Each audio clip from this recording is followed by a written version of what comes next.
మన పెట్టుబడి మన పిల్లల భవిష్యత్తు కోసమే కదా, అందుకే సరైన స్థలం ఎంచుకోవాలి. మీ పెట్టుబడికి నమ్మకమైన వేదిక శ్రీ వాసవి ప్రాజెక్ట్స్. నమస్తే, వెల్కమ్ టు ఐ డ్రీమ్స్. నేను మీ రొద్దం శ్రీనివాస్. ఇవాళ తెలంగాణలో కొత్త చర్చకు, మరో విధంగా చెప్పాలంటే మరోసారి తెలంగాణ వాదానికి మూల కారణమైనటువంటి ఒక వివాదం లేదా పోరాటం లేదా ఆత్మాభిమానం ఏదైనా అనుకోవచ్చు. రవీంద్ర భారతిలో ఎస్పి బాలసుబ్రహ్మణ్యం ప్రముఖ నేపథ్య గాయకుడు. ఆయన ప్రపంచవ్యాప్తంగా తెలుగు పాటల ద్వారా అనేక భాషల్లో పాడి ప్రఖ్యాతి చెందినటువంటి ఒక గాయకుడి విగ్రహ ప్రతిష్ట సంబంధించి జరిగిన వాగ్వివాదాల్లో ప్రముఖంగా ఈ మధ్య కాలంలో చర్చకు వచ్చిన పేరు పృథ్వీరాజ్. అసలు పృథ్వీరాజ్ ఎందుకు ఈ విషయాన్ని ఇంత సీరియస్గా తీసుకున్నారు? ఆయన నేపథ్యం ఏంటి? ఆయన ఎస్పి బాలుకు వ్యతిరేక లేదా ఎస్పి బాలు విగ్రహం కంటే ముందు ఇంకా వేరే విగ్రహాలు పెట్టిన తర్వాత పెట్టాలనుకుంటున్నాడా ఏంటనేది తెలుసుకుందాం. ఆయన ఇప్పుడు మనతో ఉన్నారు. నమస్తే పృథ్వీరాజ్ గారు. నమస్తే, జై తెలంగాణ. పృథ్వీరాజ్ గారు, అసలు ఎవరండి పృథ్వీరాజ్? ఫస్ట్ మొన్నటి వరకు పృథ్వీరాజ్ అనే పేరు చాలామందికి తెలియదు. ఆల్ ఆఫ్ సడన్ మీరు రవీంద్ర భారతి దగ్గరికి వచ్చి ఎస్పి బాలు విగ్రహం సందర్భంగా జరిగిన ఆ చర్చ వైరల్ అయ్యి వీడియో, అసలు పృథ్వీరాజ్ అంటే ప్రతి ఒక్కరూ ఎవరు పృథ్వీరాజు అని అంటున్నారు. అసలు ఎవరు పృథ్వీరాజు? నేను, మా కుటుంబము నేపథ్యం చాలా అంటే తెలంగాణతోని చాలా అనుబంధం ఉన్నటువంటి ఫ్యామిలీ. ఓకే. అంటే కొంత సినిమా సర్కిల్స్లో మేబీ కొంచెం తెలియదు కావచ్చు, కానీ తెలంగాణ జనానికి ఉద్యమంలో సీరియస్గా పార్టిసిపేట్ చేసినటువంటి వాళ్ళకు, పొలిటికల్ సర్కిల్స్ కావచ్చు, అందరికీ తెలిసిన పేరే పృథ్వీరాజ్ అనేది. మా ఫాదర్ పేరు సంగంరెడ్డి సత్యనారాయణ గారు, వారినే ముచ్చట సత్యనారాయణ గారు కూడా అంటారు. మాది వరంగల్ జిల్లా, వరంగల్ దగ్గర పక్కకు కాకతీయ యూనివర్సిటీ వెనకాల ముచ్చర్ల అనే ఊరు. మా ఫాదర్ కవి, గాయకుడు, రచయిత. అన్నిటికన్నా ఏంటంటే స్ట్రాంగ్గా ఈ ప్రాంతంలో అస్తిత్వానికి భంగం కలుగుతున్నప్పుడల్లా తన వాయిస్ మొదటి నుంచి వినిపించుకున్నట్టు వచ్చినటువంటి వ్యక్తి.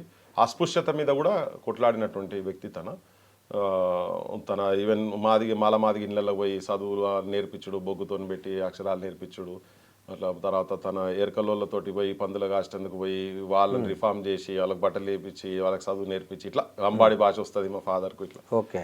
సో అదే ఒక నేపథ్యము.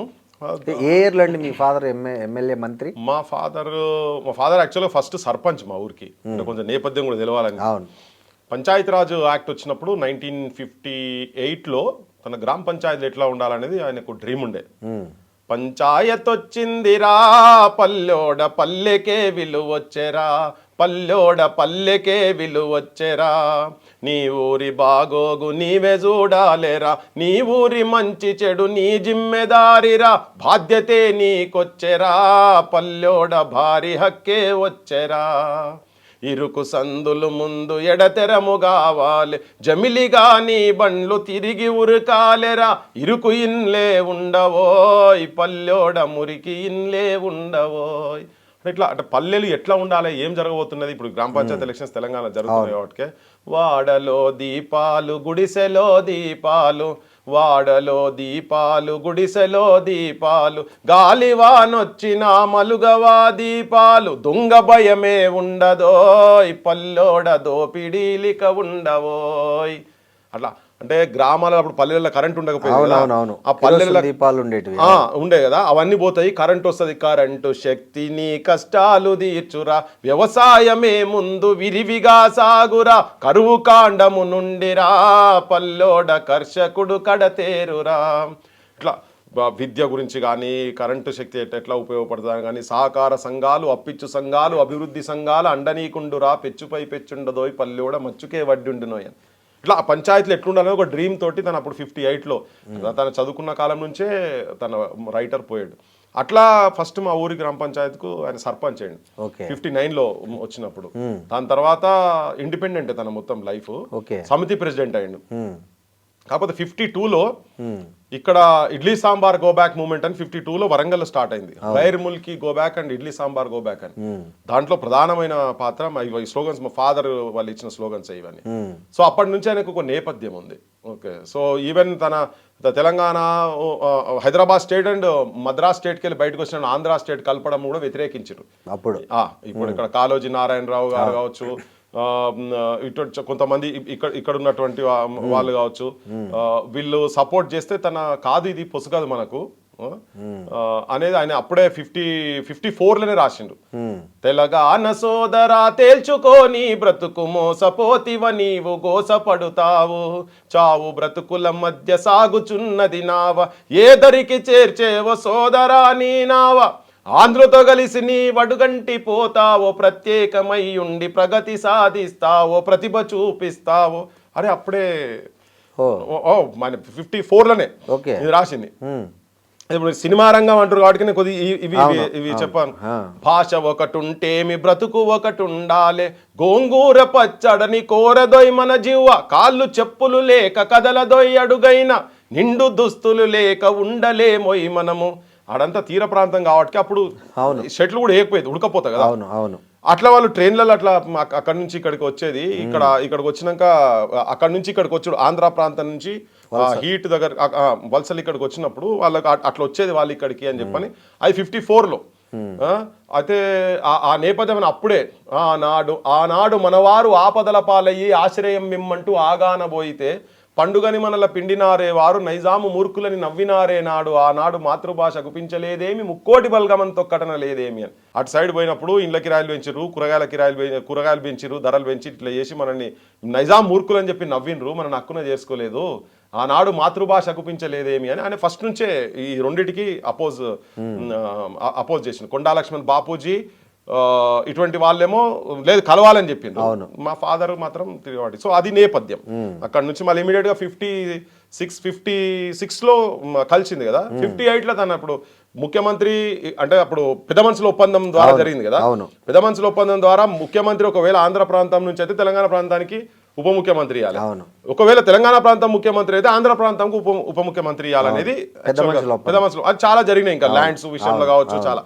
అందులో ఇది ఒక డిమాండ్ ఉండే. అయితే ఎప్పుడైతే నీలం సంజీవ్ రెడ్డి ముఖ్యమంత్రి అయిండో తెలంగాణ ప్రాంతానికి ఉప ముఖ్యమంత్రి ఇవ్వమంటే అది 6 ఏళ్ళ లెక్క అది పనికిరాంది గదెందుకు తీ అని చెప్పని ఇయ్యలే. సో ఇటన్నిటి మీద ఇప్పుడు ఇక్కడ భూముల మీద వచ్చి కబ్జా చేస్తున్నా కానీ, వాయిదాలు చేసి ఇంప్లిమెంట్ చేయకపోవడం కానీ, ప్రామిసెస్, వాటి మీద 58లో ఆయన గలమెత్తాడు. సంజీవరెడ్డి మామ సంజీవారెడ్డి మామ అయ్యయ్యో రామ రామ సంజీవరెడ్డి మామ అయ్యయ్యో రామ రామ సంజీవరెడ్డి మామ सुनो जी मेरा गाना कहता है तेलंगाना इंसान तुमको माना ऐसा कभी न जाना बता दिया जमाना बंदर का कारनामा संजीवरेड्डी मामा वायदों की नदी बह गई धोखा फरेब रह गई कुत्ते की दुम तो मुड़ गई टेढ़ी की टेढ़ी रह गई ये याद रखो प्यारे फाड़ेंगे पाए जामा संजीव रेड्डी मामा बगल में अपना बस्ता काटो जी घर का रास्ता जुड़ता ना अपना रिश्ता शैतान और फरिश्ता उठाओ फरेब सर पर अब अपना साधो सामा संजीव रेड्डी మామా మీకు మాకు పొసగదు వెళ్ళిపోవాల్సిందే మీరు ఎప్పటికైనా అంటే ఆయన అప్పటి నుంచి తనది ఆ థాట్ ప్రాసెస్. సో ఇక అట్లా తన సాహిత్యం చాలా ఉన్నది, ఇంకా చాలా పాటలు ఇవన్నీ చాలా ఉంటాయి. సో 1968లో కూడా మళ్ళీ అగైన్ దానికి 12 ఏళ్ళు గడిచినా కానీ పుష్కరం ఒక్కటి పోయినా కానీ వేరు బుద్ధి వారు మానరు బాబు పాడు బుద్ధి విడ నాడరు బాబు జాజిరి జాజిరి జాజిరి జాజిరి కిల కిల జాలపుతాడు అని. పట్టణాల్లో చూడు మెట్ట భూమిలో చూడు ఆఫీసులో చూడు ఆఫీసర్ను చూడు ఆంధ్రమయం ఎంత అంధకారమే ఎంత అని రాసిండ్రు. గోదావరి ప్రాజెక్టు గోవింద కొట్టింది, మానేరు ప్రాజెక్టు మాయమైపోయింది, ఏమేమో అన్నారు ఏమేమో చేసిరు, అన్నలు వచ్చి అన్ని సున్నలే చుట్టిండ్రు. అయితే ఎప్పుడు ఆ ఫ్రిక్షను ఇదంతా ఇక్కడ ఇష్యూస్ తోటి ప్రతిసారి మా ఫాదర్ ఇప్పటికి 68లో జరిగింది. తర్వాత ఇక మూమెంట్ వచ్చింది, 360 మంది చనిపోయినరు, పాలిటీషియన్స్ ఇక్కడ గెలిచిన వాళ్ళు అటు పోయినరు. తర్వాత మళ్ళీ నీలం మన చెన్నారెడ్డిని ఇటువంటి వాళ్ళందరినీ క్రిటిసైజ్ చేసిరు, పక్కకు వచ్చిరు. ఆయన మొత్తం తర్వాత సర్పంచ్ తర్వాత సమితి ప్రెసిడెంట్ ఆయన. సమితి ప్రెసిడెంట్ ఆయన కృష్ణుని పాత్ర చాలా అద్భుతమైన కృష్ణుని పాత్రలు వేసేది. హార్మోనియం పట్టుకొని సంగీతం పెద్ద ఫాదర్ ఒకట్లా లేపితే జెండాపై కపిరాజు ఇట్లా లేపుతుండే, ఆ గాత్రం లేపితే ఊరంతా మా ఊరికి తొలి కూడా ఆయననే. ఈయన గాత్రం తీస్తే అరే లేచిండు కదా తెల్లారింది లేవురు అని చెప్పని వాకిలు ఉడుచుడు బర్లకాడికి పోడు ఇట్లా వ్యవసాయం పోడు ఇట్లా ఉంటుంది నేపథ్యం అది నేను చెప్పాను. సో అది దాని తర్వాత 69 మూమెంట్లో చనిపోయిన తర్వాత మళ్ళీ చాలా మంది చనిపోయింది కదా, ఈ పాలిటిషియన్స్ కూడా అక్కడ పోయినరు, అందరు నిరాశ నిస్పృహతో పోయినరు జనాలంతా. తర్వాత జై తెలంగాణ పత్రిక నడిపేది మా ఫాదర్ 74-75 వరకు. ఫస్ట్ పత్రిక తెలంగాణ పత్రిక నడిపింది మా ఫాదరే. రాజదూత్ ఉండే, దాన్ని తీసుకొని పోయి దేవులపల్లి ప్రభాకర్ గారు అని, ఇప్పుడు దేవులపల్లి అమర్ ఉన్నాడు, అమర్ వల్ల సొంత చిన్న ఆయన మొత్తం దానంతా తననే చూసేది. సో వీళ్ళ కాంబినేషన్, ఈవెన్ అమరన్న కూడా యాక్చువల్గా ప్రూఫ్ రీడింగ్ చేసేది జై తెలంగాణ పత్రిక, అమరన్న కూడా అక్కడే కదా. సో అట్లా వీళ్ళు ఇదంతా చేస్తుండే. తర్వాత తన ఎమ్మెల్యే అయ్యిండు 82-83లో. ఇండిపెండెంటా కాదు, 83 అప్పటి వరకు ఇండిపెండెంట్ ఉండే. 83లో ఫస్ట్ ఎన్టీ రామారావు వచ్చినప్పుడు తెలుగుదేశం. ఇక అప్పుడు ఏమైపోయిందంటే అంతా అప్పుడు మూమెంట్స్ లేవు, ఏం లేదు. రామారావు కూడా అక్కడ మా దగ్గర హైగ్రీవాచార్య అని ఉండే, పోయి ఆయన పెద్ద కురవృద్ధుడు, పెద్ద ఢిల్లీ దాకా పౌంచున్నటువంటి లీడర్ ఉండే. ఆయన మీద ఎవరు నిలబడి గెలవాలంటే ఇట్లా ఇండిపెండెంట్ గా 2 సార్లు నిలబడి ఇట్లా గెలిచినా కానీ అప్పుడు దగ్గుపాటి వెంకటేశ్వరరావు అక్కడ మెడిసిన్ చేస్తుండే 69-70 మూవ్మెంట్ జరిగేటప్పుడు. అరే ముచ్చరత్న గారు అయితే పర్ఫెక్ట్ ఉంటారని ఆయన బాగా ఒత్తిడి చేసి తీసుకొని పోయి, ఏమో నేను ఏడ సెట్ అవుతా, నాకు అంతా తెలంగాణనే ఉంటుంది కదా అని. ఇక పోయినరు, సరే మీరైతేనే గెలుస్తారన్నారు. గెలిచిరు. గెలవంగానే ఆ స్టేజ్ మీద ఎత్తుకున్నారు ఆ రోజు తెలంగాణ హీరో అని చెప్పని. మంత్రి పదవి ఇచ్చిండ్రు.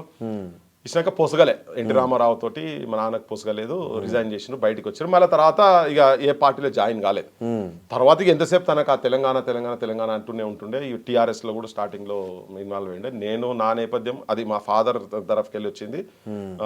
తర్వాత ఆయన ఈ ప్రయత్నాలు తెలంగాణ దాని గురించే ప్రయత్నాలు ఎప్పటికి జరుగుతూ ఉండే. ఈవెన్ టీఆర్ఎస్ పెట్టినప్పుడు కూడా చంద్రశేఖరరావును బయటికి తీసుకొచ్చే దాంట్లో కూడా చాలా మేజర్ పాత్ర. మా ఫాదరు, నేరెళ్ళ వేణుమాధవ్, తర్వాత జయశంకర్ గారు, ముగ్గురు క్లాస్మేట్స్.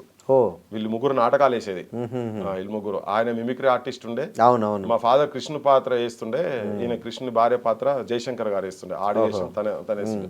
వీళ్ళు ముగ్గురు కలిసి అది నా అక్కడి నుంచి వచ్చింది నేపథ్యం. ఇక పృథ్వీరాజ్ గురించి కొంతమందికి ఇంకా తెలియాలంటే, నేను ఉస్మాన్ యూనివర్సిటీ చదువుకున్నా. నా Osman university MBA PhD from Osman university. Okay, నాదంతా ఉద్యమాల బాట. మీరు కూడా ఉద్యమాల్లోనే ఉన్నారు తండ్రి బాటలో. నా కోర్స్ తెలిసినప్పటి నుంచి నేను దానిలో ఉన్నాను. నాకు ఉస్మాన్ యూనివర్సిటీలో అపాయింట్మెంట్ వచ్చింది, జాయిన్ కాలేదు. నాకు యాజ్ అన్ అసిస్టెంట్ ప్రొఫెసర్ నేను పోలేదు. ఇక్కడ అంబేద్కర్ ఓపెన్ యూనివర్సిటీలో కూడా అసిస్టెంట్ డైరెక్టర్ ఉండే. ఇక నాకు అంటే జాయిన్ అయ్యి రిజైన్ చేసి కొద్ది రోజులు జాయిన్ అయ్యి రిజైన్ చేసి బయటికి రావచ్చు, రిజైన్ చేసిన వాళ్ళు ఎక్కువ ఉంటుంది అది అని అంటే, అప్పటికే చాలా అన్ఎంప్లాయ్మెంట్ ఉండే. అప్పటికే 15-16 ఇయర్స్ నుంచి ఎంప్లాయ్మెంట్ లేకుండే, యూనివర్సిటీలో రిక్రూట్మెంట్ లేకుండే. అది కరెక్ట్ వచ్చినప్పుడు 4-4 జాబ్లే ఉండే. సో నేను మళ్ళీ నేను జాయిన్ అయినాక ఇంకోరికి నా తర్వాత ఉన్న వాళ్ళకి ఇబ్బంది అవుతుంది అనే ఉద్దేశంతో అప్పటికే పీ సెంటర్లో పనిచేసే వాళ్ళు మిత్రులే ఉండే. సరే అని చెప్పి వదిలేసిన, వాళ్ళు జాయిన్ అయినారు, అయిపోయింది. నేను అప్పటి నుంచి మూమెంట్సే కొంచెం ఇంటర్నేషనల్ పేపర్ ప్రజెంటేషన్స్ ఇవన్నీ ఉన్నాయి. నా మేనేజ్మెంట్ సైడ్ యూనివర్సిటీ ఆఫ్ లండన్లో లెక్చర్స్ కావచ్చు, అమెరికాలో ఇట్లా కొద్దిగా ఉండదు, ఆ ఎక్స్పోజర్ ఉంది. కానీ కంప్లీట్గా వచ్చి నేను మూమెంట్స్లోనే పార్టిసిపేట్ చేసిన. ఫస్ట్ స్టూడెంట్ ఆర్గనైజేషన్ టీఆర్ఎస్ వాళ్ళ విద్యార్థి విభాగం కన్నా ముందు నేను తెలంగాణ రాష్ట్ర విద్యార్థి సమితి అని కేసీఆర్తో డిఫర్ అయ్యి బయటికి వచ్చి 2001లో ఆర్గనైజేషన్ పెట్టినాం. అప్పటి నుంచి ఆయనకు నాకు పంచాయతీ. కాకపోతే అదే నేను ఈ మీడియా సైడ్ కొంచెం ఎక్కువ ఉండకపోయేది, కానీ క్షేత్రస్థాయిలో సీరియస్గా వర్క్ చేస్తుండే. గదరన్న కావచ్చు, అంటే డిఫరెంట్ పర్సనాలిటీస్. మా father is my first inspiration, my father is my hero, అంతే, సమస్య లేదు. అట్లా తర్వాత గద్దరన్న, ఇక విమలక్క, అంటే డిఫరెంట్ మూమెంట్స్లో ఉన్నటువంటి వాళ్ళతో ఎక్కువ ఇంటరాక్ట్ అయ్యి చేస్తూ ఉండే. సో అందుకనే ఫస్ట్ నుంచి తెలంగాణ అంశాలు ఉన్నా ఏమున్నా కానీ నేను దానికి బాగా ఇన్డెప్త్గా ఇన్వాల్వ్ అయి ఉంటాను. అందుకే ఆ వాయిస్ ఈ మధ్యలో రేజ్ అవుతుంది.